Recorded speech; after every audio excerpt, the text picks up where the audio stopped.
What I was always told was, keep gaining weight until you can't get stronger anymore, because the fastest way to get stronger is...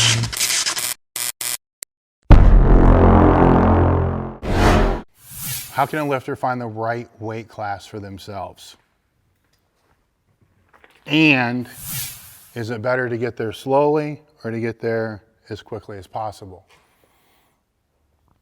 As a competitive powerlifter, I'm going to assume that you're serious, about being a competitive powerlifter, and that, that it's not this little hobby you're playing around with.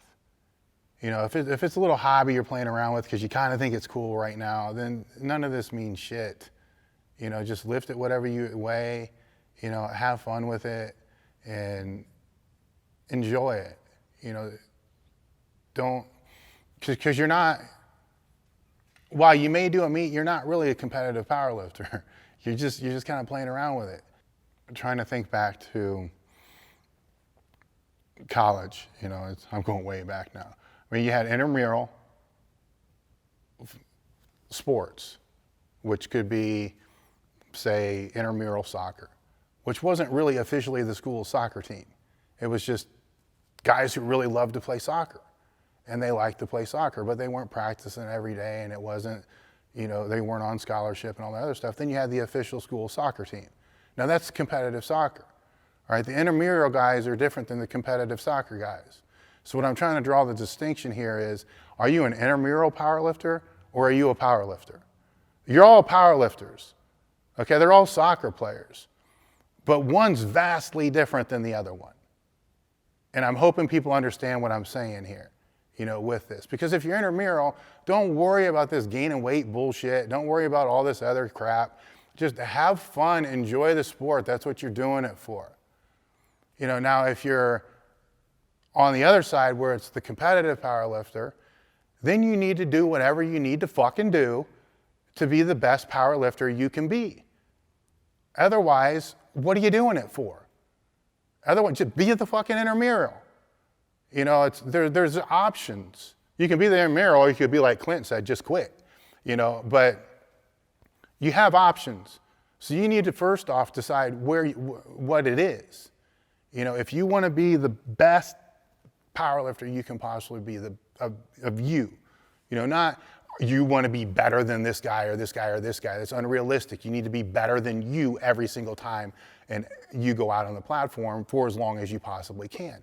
If that puts you at the top of the game, awesome. That's the goal.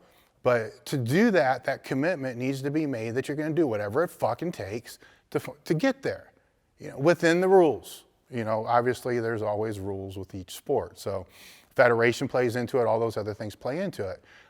So within the rules, I'm not telling you to cheat or any of that other bullshit, because in powerlifting, there's many options, there's many federations, so there's no reason to cheat in any way, because you can find the federation that's going to cater to whatever you want to do and however you want to compete. So from that standpoint, I already answered the question as far as the intramural. You just have fun, and enjoy it and love it.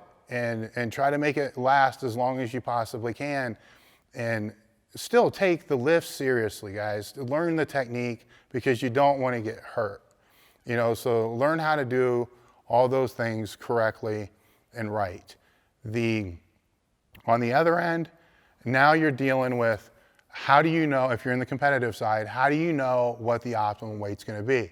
Pretty fucking simple. Whatever weight class you're in, look around at the best lifters in that weight class. If you're like 7 inches taller than they are, you probably need to gain weight. You're not going to be the outlier. I can guarantee you that. Even the outliers didn't know they were the outliers until they became the outliers.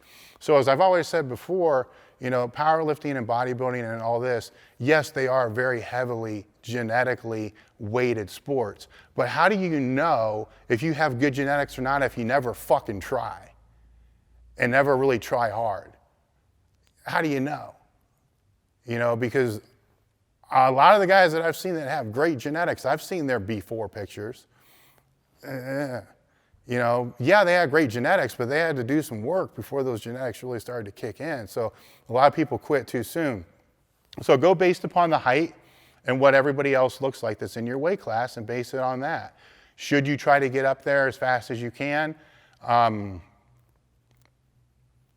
I don't think so. You know, I think that you need to keep a calorie surplus to be able to gain weight. You know, you need to be making a conscious effort to keep trying to move up. The dumbest thing you can do is to diet down, you know, to try to make weight if you're under an elite total. You know, to me, it makes no sense to me whatsoever on why anybody would want to cut weight, you know, for any reason, you know, unless they're going to break a world record or they're competing for a title that actually matters. I don't, boom, over my head, don't comprehend it. But keep moving up. You know, it's what I was always told was, you know, keep gaining weight until you can't get stronger anymore, because the fastest way to get stronger is to gain weight. So keep gaining weight until you can't get stronger anymore and you get stuck. Then when that happens, drop a weight class. Well, with all the guys I was training with, we all ended up over 300 pounds. So it didn't matter if they were 5'4" or they were, you know, 6'4", they all ended up over 300 pounds. So gain slow. I mean, I wouldn't try to put the brakes on it, just let it come natural. But you don't want to go from, you know, a 1,400 pound total at 198 to a 1,500 pound total at 300. You know, so no, you don't want to become a fat lard of shit. You know, so take the time gaining the weight, but, you know, at the same time, don't take too much time gaining the weight either. But first, before any of that even becomes a question, you need to decide if you're going to be a competitive lifter or an intramural lifter, because that's going to answer that.